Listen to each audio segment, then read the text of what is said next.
Hello, everyone, and welcome to Green Stormwater Infrastructure, Secrets for Success. We're so excited that you could join us today. My name is Amy Weinfurter.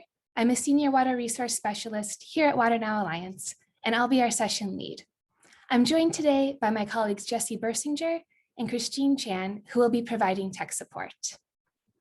Before we dive in, a few housekeeping items. We will be using the Pathable polling tab on the session description page for you to submit your questions for the speakers. You can also like or upvote other attendees' questions by clicking on the thumbs up icon to the left of the question. You can submit technical or logistics related questions through the Pathable chat feature. And if it's easier or if you prefer, feel free to ask any questions using the chat feature here in Zoom as well.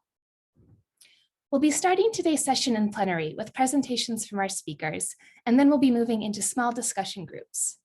Once in your breakout rooms, we encourage you to turn on your video and audio by clicking on the speaker and video icons in the bottom left-hand corner of your screen.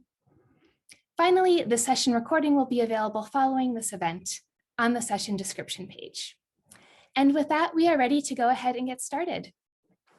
I'd like to introduce you now to Paula Connolly, our moderator for today's session. Paula is the director of the Green Infrastructure Leadership Exchange, a peer learning network of municipalities, water utilities, and counties seeking to advance green stormwater infrastructure programs. She previously led policy initiatives for Philadelphia's renowned Green City Clean Waters program, helping to implement over 30 acres of green infrastructure citywide. Paula, thank you so much for joining us today. Hi, thanks, Amy. Hey, everyone. Nice to meet you. I'm really happy to be here with this group of folks who are very knowledgeable and really nice people as well. So that's always a plus.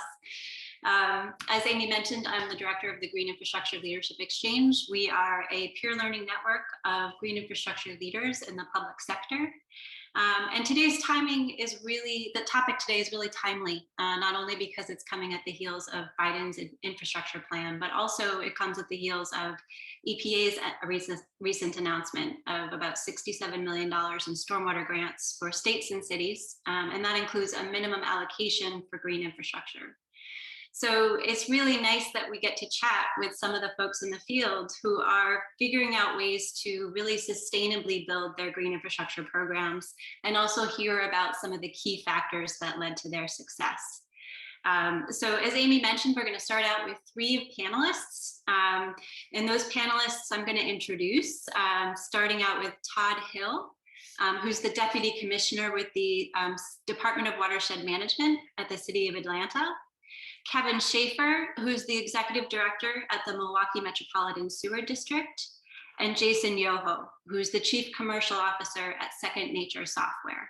And I really encourage you, there's so much to say about all of these great folks, really encourage you to read their bios in the Summit website. There's a lot of amazing accomplishments there that you can really read about, and you'll have a chance to meet with these guys later on during our breakout sessions.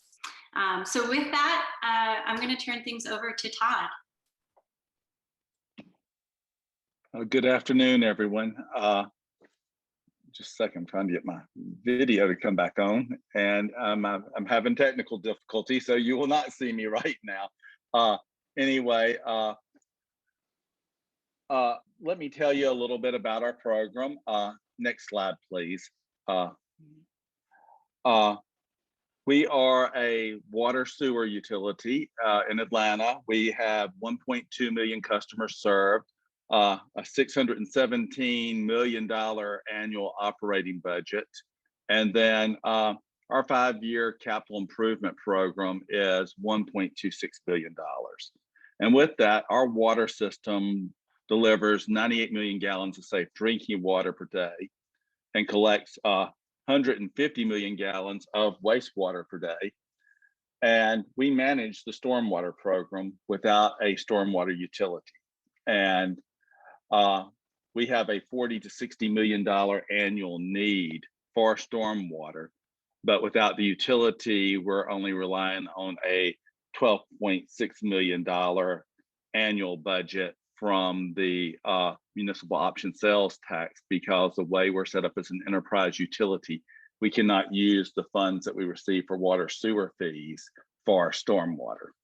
Next slide, please. So what I'm going to do is I'm going to just go through several of our projects that have been big successes with green infrastructure. And one of those right now is the Southeast Atlanta Green Infrastructure Initiative.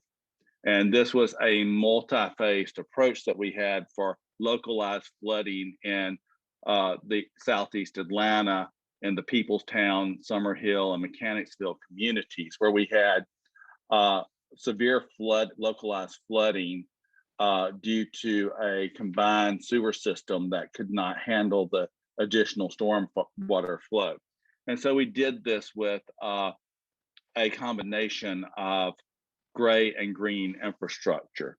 And with that, we ended up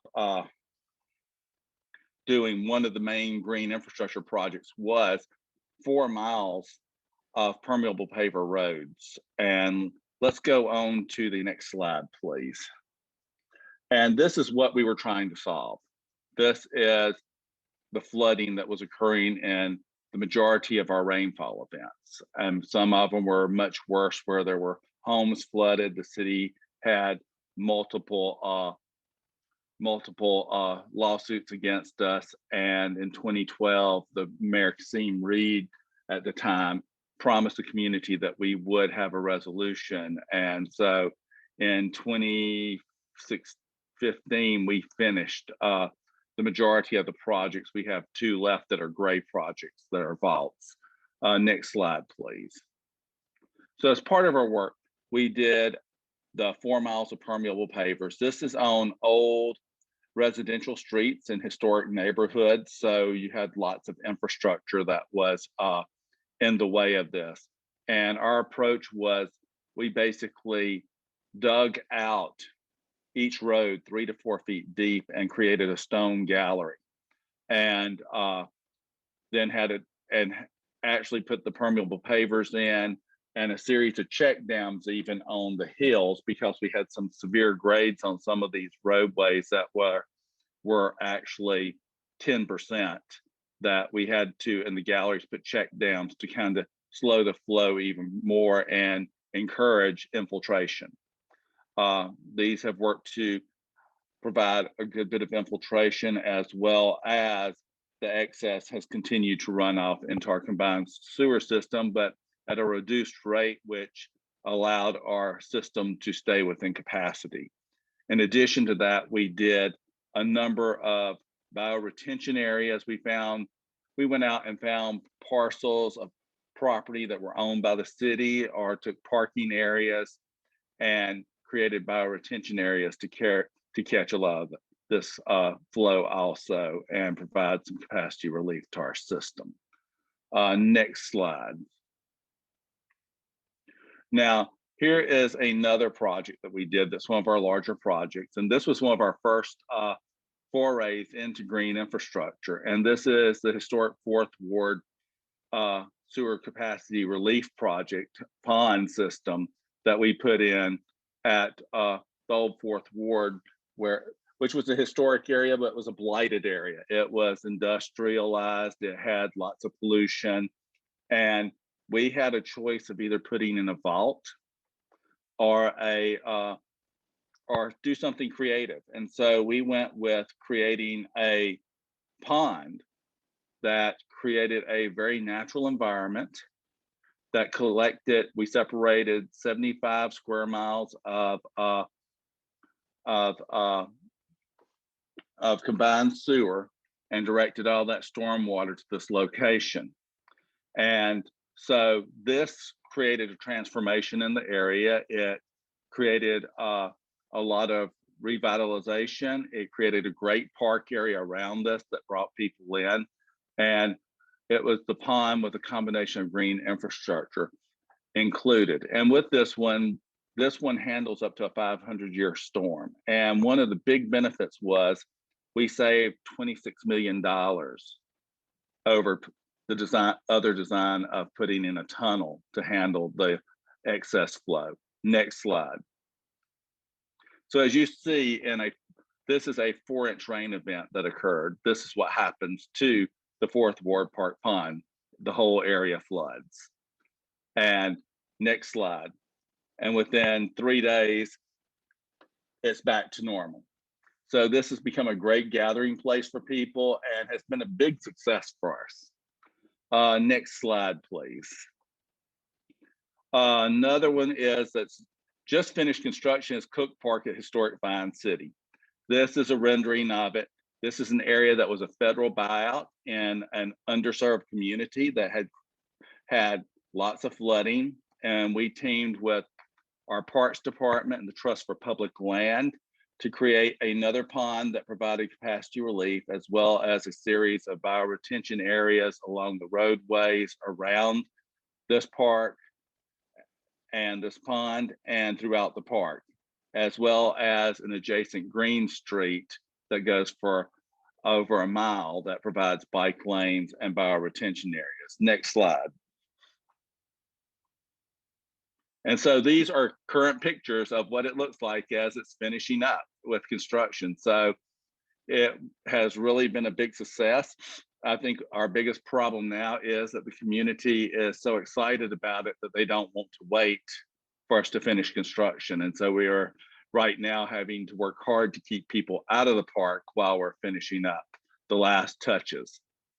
Next slide. And then one of our greatest successes, because we have had trouble with funding, we look for other ways to find funding.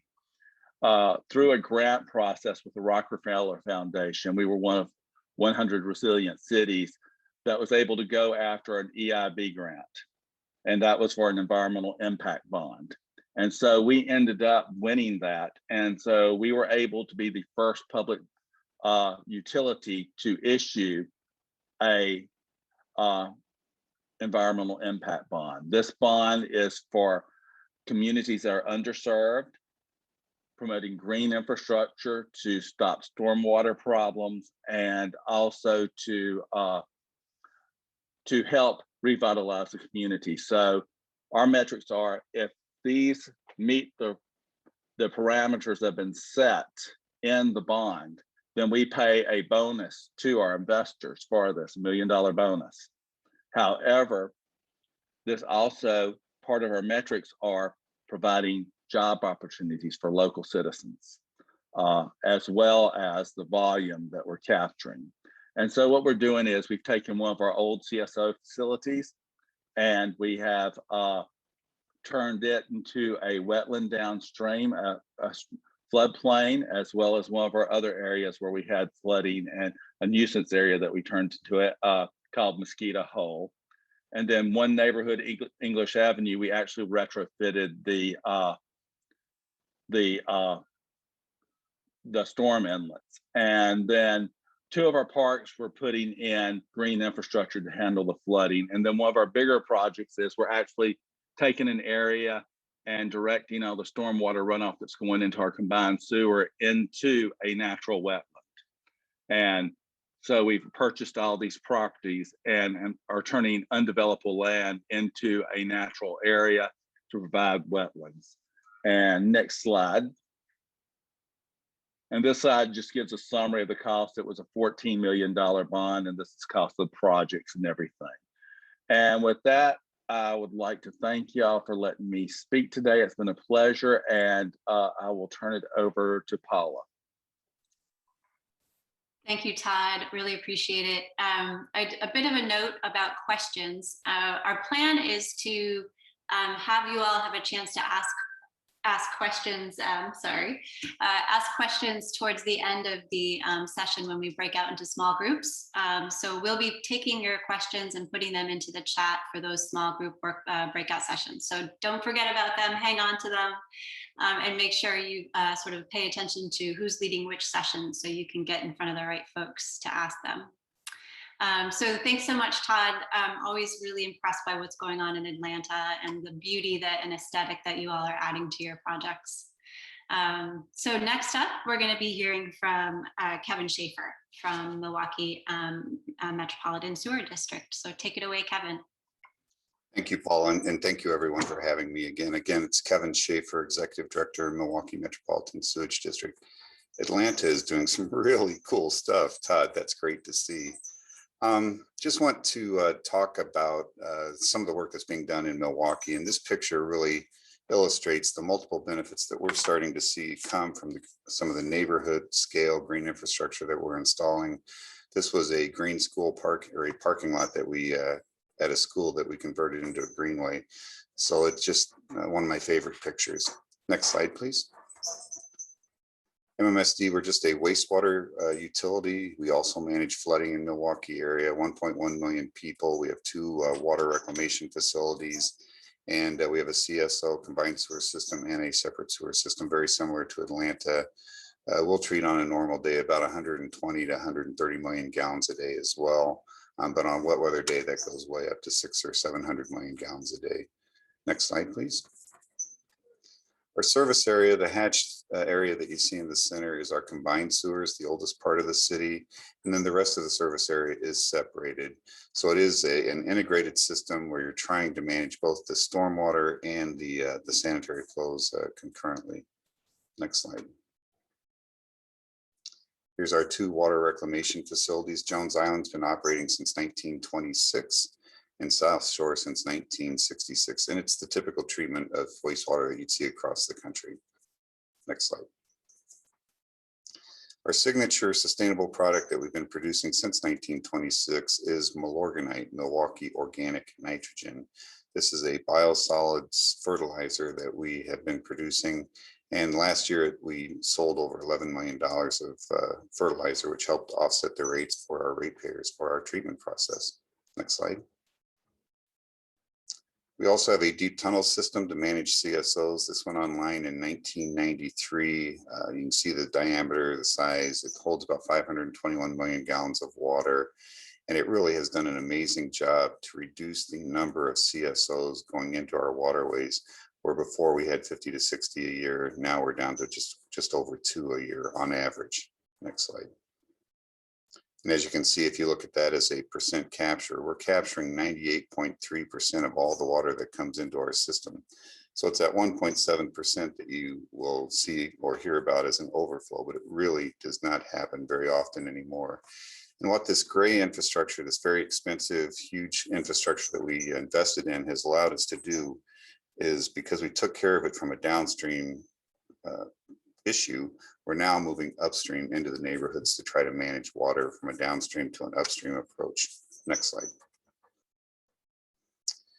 In 2009, I wrote the executive director's vision for the year 2035, which you'll see here. In 2010, my commission adopted that vision. So this is now MMSD's official vision.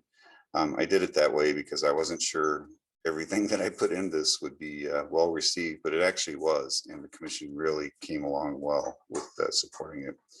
The left side of the vision is really an integrated watershed management plan, looking at cutting off all overflows to the waterways from the sanitary system, removing all homes from the 100-year floodplain, moving forward with Greenseams, which I'll talk about in a minute, trying to capture the first half-inch of rainfall with that GSI investment that we're talking about today.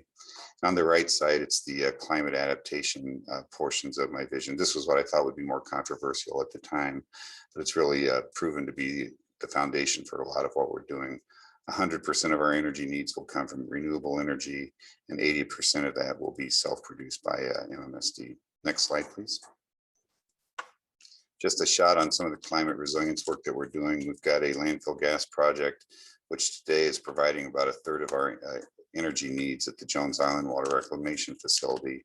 And that's taking methane gas from a landfill, cleaning that, pumping it 19 miles down to the Jones Island and burning it in those turbines that you see on the upper right to create electricity.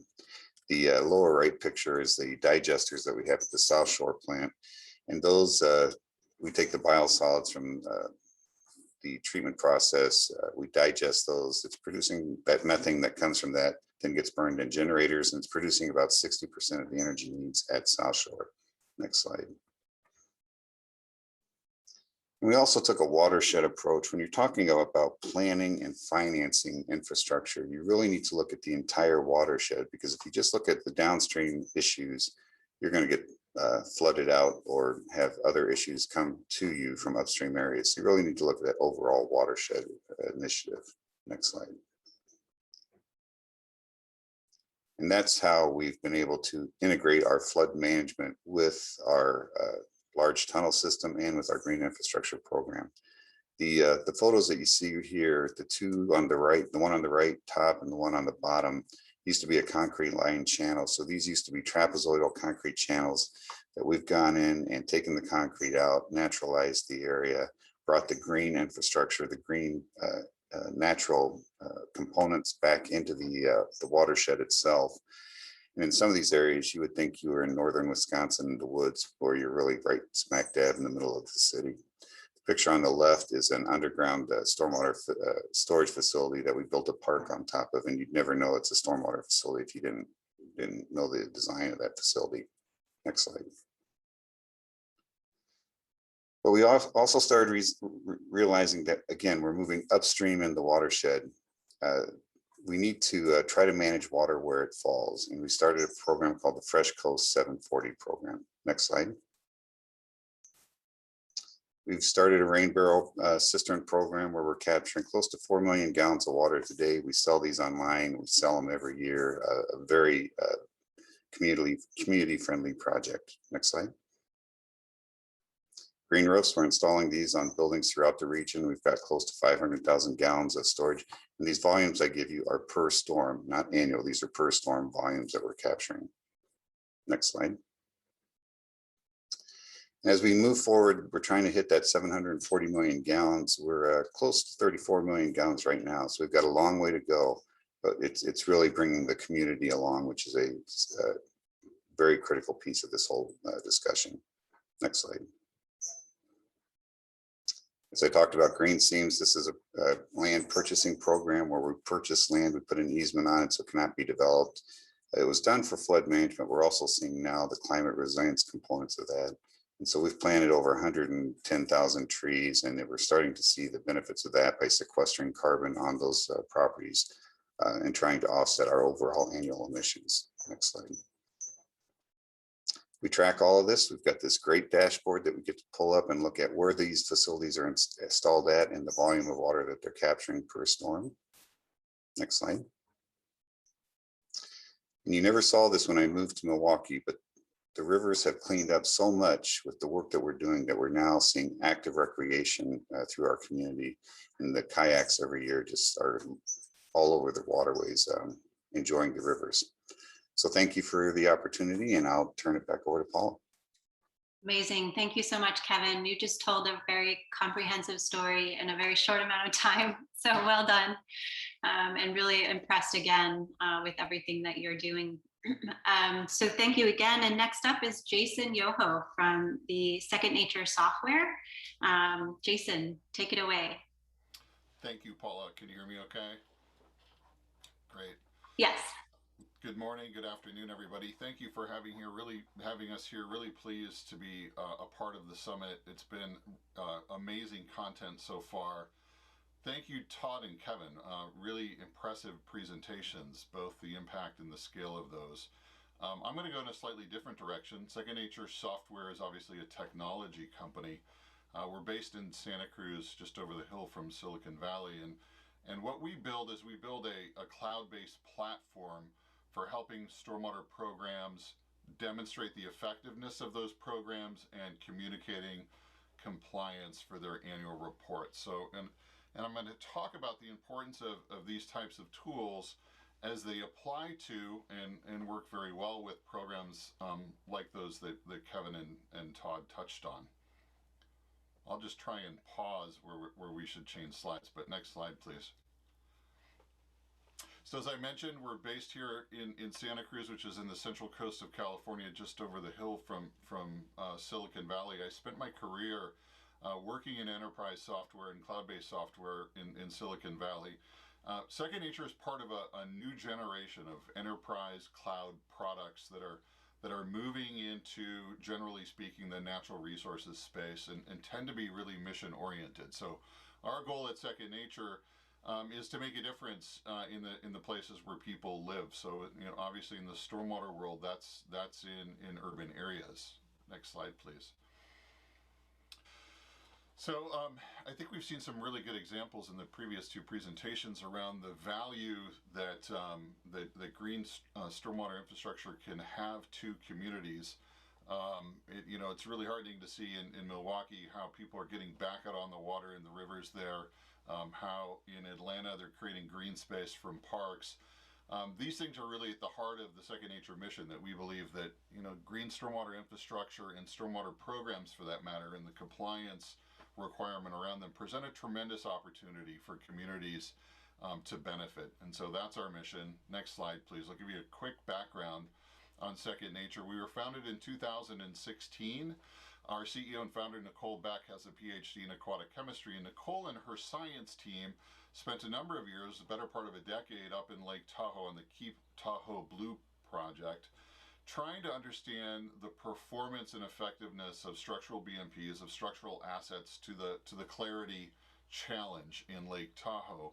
And part of that work was developing a series of methodologies for assessing the performance of those systems and building models to evaluate the effectiveness and performance of those systems over time, with and without maintenance, etc. So at the core of what we do at Second Nature is we really believe in bringing an applied science approach to helping quantify, helping measure the effectiveness of stormwater programs holistically, from an asset standpoint and from a non-asset standpoint, so programmatic across those minimum control measures.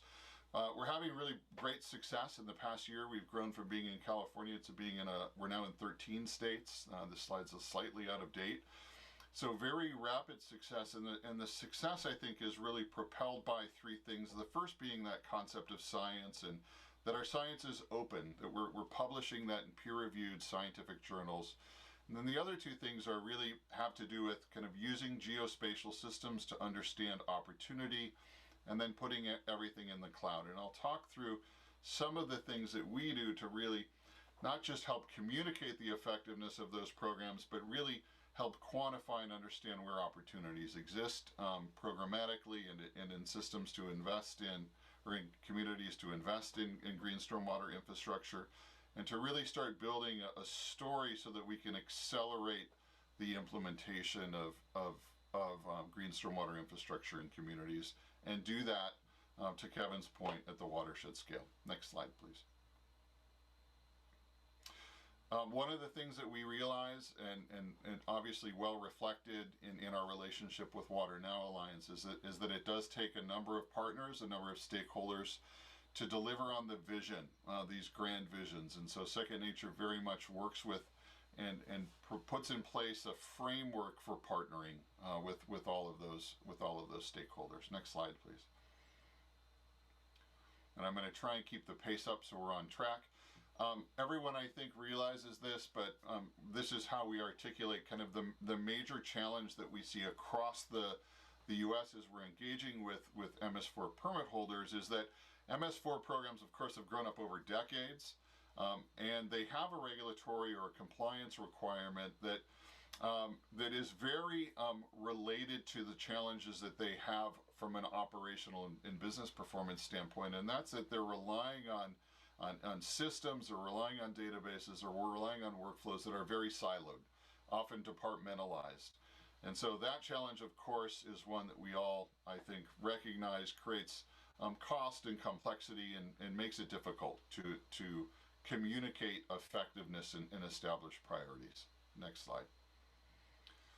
And so what we talk about at Second Nature is giving really stormwater programs a truly enterprise class architecture that allows them to start thinking about that program as an asset to the community, an asset that has long-term value in the program, and an asset that has an ROI, or return on investment, associated with that. And so by shifting to a digital service delivery model, getting rid of kind of manual processes, getting rid of relying on applications and services from other departments, and putting a centralized, standardized database system in place, it really allows stormwater programs to start opening up that potential understanding where opportunities exist and communicating to various stakeholders in both within the community and at a larger scale. Next slide, please. And so really the starting point is establishing a baseline from an opportunity standpoint, but it's much more than that. So of course we talk about looking at the requirements of the compliance requirements in a permit and understanding from a stormwater volume standpoint, from a pollution or particulate or litter standpoint, what that opportunity looks like. But also then expanding that to include other factors, community-based factors. Todd did a wonderful job putting up just a bunch of beautiful examples of green space and parks that have been created, working with the stormwater program to put in GSI in place. But also, as both Todd and Kevin touched on, expanding into other social economic benefits to understand where can we do those in areas of our communities where they might be historically disadvantaged. How can we do that in a way programmatically that potentially helps put some local residents to work, etc. Next slide, please. And so that's really the opportunity that technology represents to stormwater today, is really starting to move the stormwater programs into the enterprise school of thought, to bring best of breed technologies in the cloud and geographic information systems into place, and then to bring kind of the performance and analytics capabilities to dashboard, understand trends, do analytics, and ultimately really automate things in a large way that make it easier and more cost effective to make information-based decisions and to report and communicate those things out to various stakeholders, including up to state regulators and to the EPA.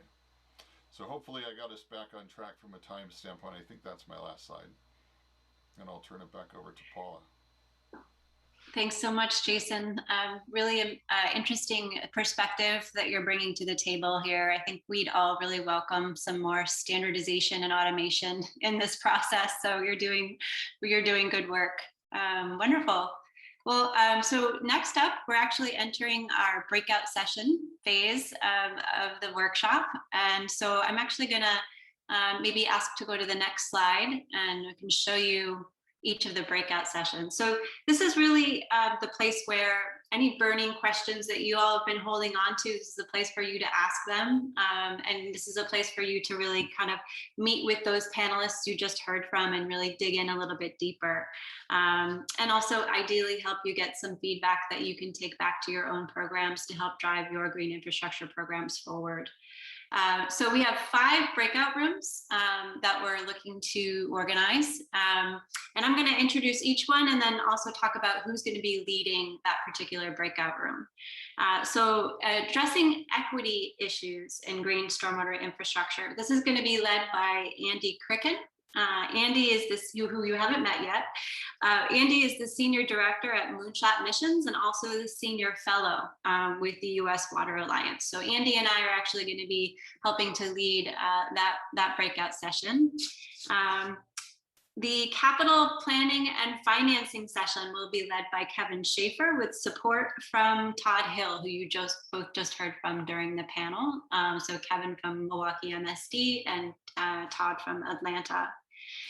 The emerging tech platforms breakout session will be led by Jason, who you just heard from Second Nature. So it'll be a great opportunity to start to dig in and pick his brain about how his systems might be useful for your situations. We're also going to be having a breakout on the role of local leadership in advancing green stormwater infrastructure. And this is going to be led by Caleb Stratton. Caleb is the Assistant Business Administrator and Chief Resiliency Officer for the City of Hoboken. So Caleb has 2 jobs. So thank you, Caleb. And then lastly, operation and maintenance and the role of performance metrics is going to be led by Tyler Antrup, who again, you have not met yet, who's the Director of Strategy and Planning at the Sewerage and Water Board of New Orleans. So hopefully you found a topic that's of particular interest to you, and I'm going to turn things over to Amy, who's going to give you a little bit of a rundown on how to find and get to the right breakout session. Thank you, Paula. And yes, just a few notes on the logistics of this process. If you hover over the bottom of your screen, you should see a Breakout Rooms button appear. Once you go ahead and click on that button, you will be able to select the group you would like to join. If you would like to move to a different group, you can simply repeat this process. If you would like to return to the main room, you can simply click the Leave Room button. And as mentioned earlier, please feel free to turn on your cameras and your audio once you're in your rooms. And if you have any trouble joining, please just feel free to type your name and the name of the group you would like to join into the chat, and we will manually move you there. So please go ahead and select your groups now, and we'll reconvene here to report back in about 20 minutes. Yeah, I think we can go ahead and get started. Okay, wonderful. Thanks so much. Excellent. Well, right now we're just going to do a little bit of reporting back, hopefully share some of the nuggets that you all discussed during your different breakouts. Hoping to hear from each of you, each of your groups. What are some of the most interesting questions you heard? What are some of the themes or stories that you heard?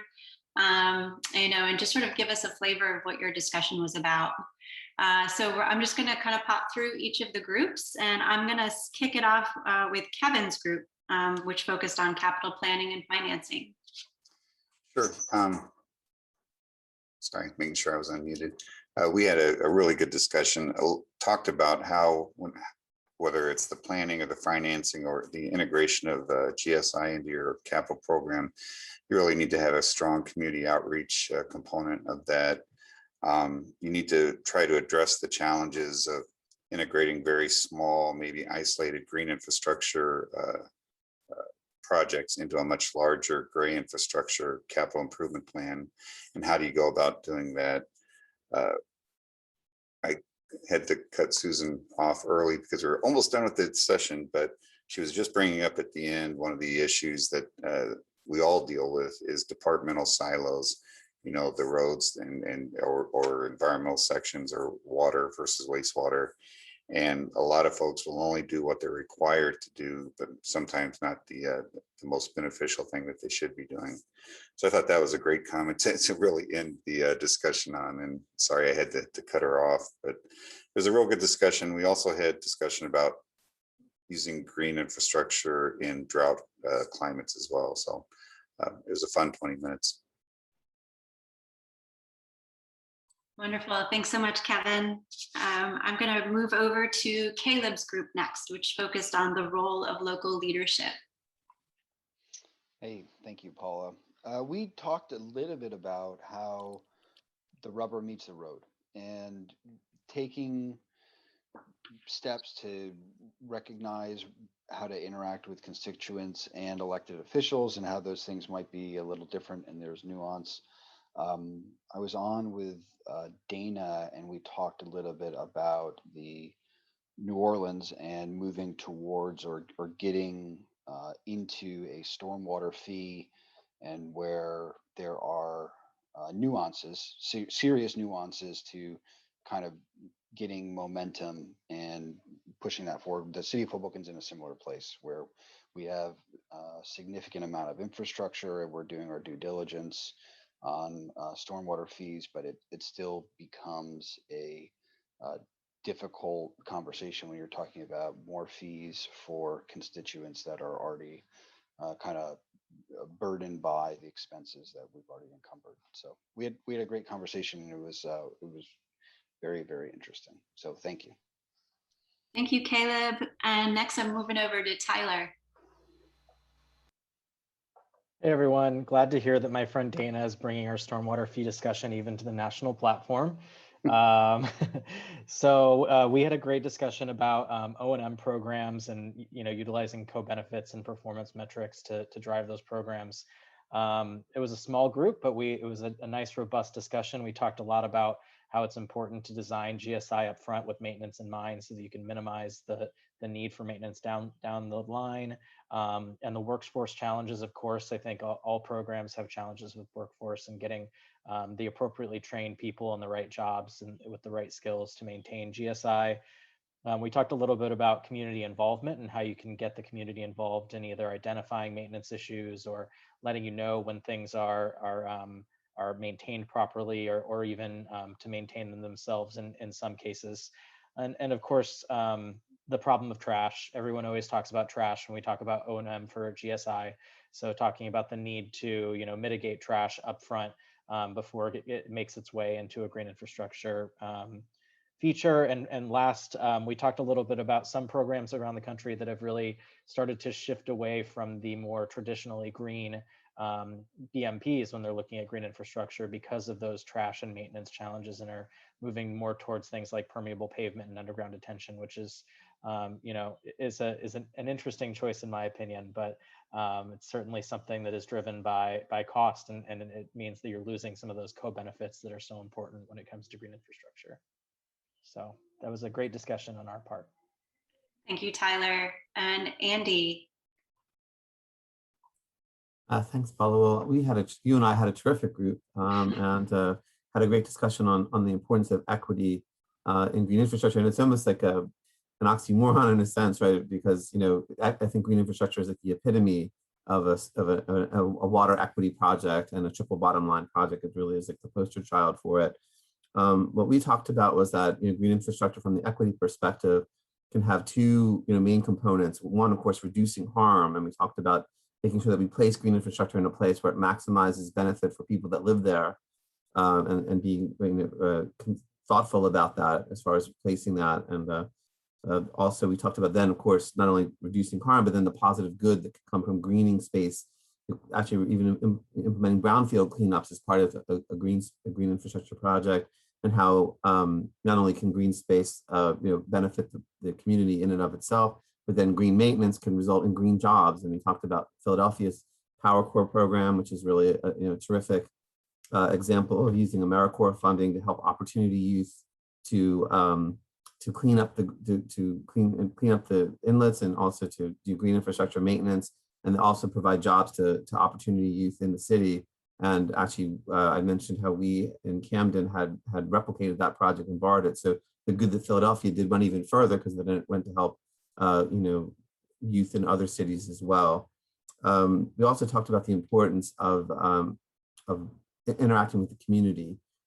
This is who we're here to help, and that's the whole purpose of it. And we don't want to lose sight of that. So it was important to we are there to help them, but we're also there to listen to them and find out where their needs are, and how we can be of most assistance. So a partnership between the community and the utility was really critical. And then we also discussed that when green infrastructure is not typical for it's not necessarily the natural original core mission of a water or wastewater utility, but when the utility seeks to widen its lane, especially because it's trying to become more equitable and do more good for the community it serves, then when we widen our lane, we find allies, and that's why. And so we'll be dealing, getting the benefit of partnering with nonprofits, community groups, because we're widening our lane to try to do more good.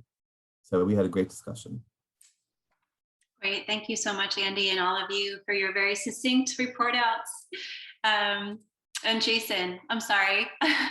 Jason, I forgot you. I'm sorry. Go ahead and give us your report out. Yeah, no problem, Paula. Thanks. No, we really appreciate it as well. So this has been a great event, and it's really great to hear everyone's perspectives. I think it's encouraging that we're seeing a lot of themes here across the feedback that we're going over, and that means that there's a lot of alignment. So that's encouraging. We talked a bit about how technology can kind of help throughout the life cycle of projects, starting with site selection. Being able to understand, the greatest opportunities from an impact standpoint in terms of volume and pollution, as well as understanding how those sites are related to accessibility to green space and the impacts that they have on disadvantaged communities. We also talked about, on an ongoing basis, clearly there's a lot of exciting, funding opportunities coming down for infrastructure. And one of the requirements that many of our customers are struggling with is really being able to articulate and demonstrate that they have an ongoing capability or an ongoing capacity to communicate the performance of those programs, of those assets, of those projects for the lifetime of those grants. So for many years into the future. And that's something that, of course, a lot of them don't have those types of systems today. So really, using the cloud as an opportunity to advance from a technology standpoint and really start putting those long-term capabilities in place and do it in a way that really kind of quantifies that benefit in a way that aligns with their permit. We've seen that as a significant area of interest in the conversations that we're having. And then at a higher level, kind of everyone's talking about these ideas of big data and how organizations at the municipal level or even at the state level can benefit from big data initiatives, and stormwater, because it's in some ways the smaller water in the scheme of things, I think presents a really interesting opportunity to demonstrate a quick win with some of these larger architectural initiatives, whether that's big data or just moving to the cloud. So all very interesting points, and all points that we think are part of the ongoing discussion that we see across the country right now around the stormwater opportunity. Wonderful. Thanks for that, Jason. And again, really appreciate everyone's contribution today. And really hope that this has been an inspiring and really something that people can take with them as they think about applying for those EPA grants and as they watch for money to come down from Biden's plan. I think this is going to be a really important strategy for folks to really have in their wheelhouse. And so hopefully the folks here today can really help you do that. And then with that, I'm going to turn it over to Amy, who's going to give us a few other notes about the rest of today and the overall meeting. Well, first of all, I'd like to thank Paula for hosting and all of our speakers and breakout group session leads for your wonderful presentations today and for your dedication to this really vital issue. We'd also like to thank all of our attendees for your participation and, of course, the sponsors who made this event possible. We do hope you'll join us for some of the events we have coming up next. At 12, we have a networking break where you can drop by to speak with our sponsors in real time, learn more about their innovative products and services, all of which are designed to foster sustainability in your communities. You can also win points towards the prizes in our Water Re-Winning raffle by participating. Their sessions are all on the agenda, and they're very much looking forward to seeing you. And then coming up a little bit later, we have 2 additional sessions. Getting the Lead Out, which will highlight communities implementing service area-wide lead replacement programs, as well as Techsploration, which will explore emerging water technology and how it can support water management. Thank you again all for joining us today.